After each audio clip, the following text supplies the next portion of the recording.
Cedar fever season is here, and we all know it's a miserable time for people who have allergies, but there are some ways to find relief. We're joined by Dr. Amin Mary with Hill Country Allergy and Asthma. And doctor, thank you so much for your time. Thank you for having me. Okay, doctor, for people who are new to Austin, will you explain why this time of year is called Cedar fever season? In Central Texas, there is a unique pollen season in the winter that stems from an ash juniper tree that carries the title of cedar.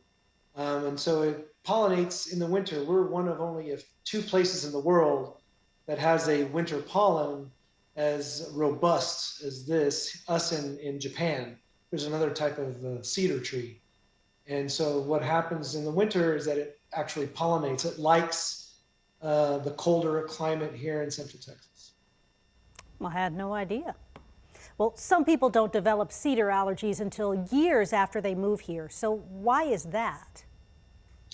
Everyone's immune system is a little bit different. And if you have the underlying genetic predisposition to have allergy, it is a very allergenic antigen or allergen.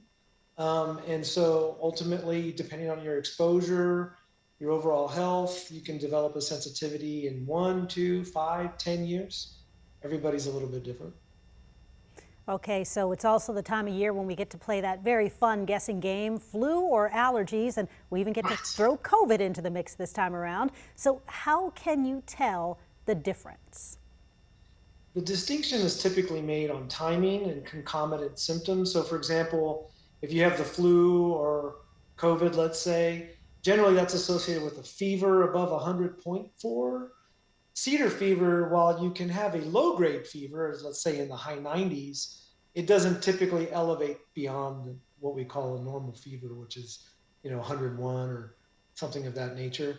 And also duration of symptoms. Colds typically last 7 to 10 days. Cedar season can last 90 days. So it's that may be a difference maker. 90 long days. Oh.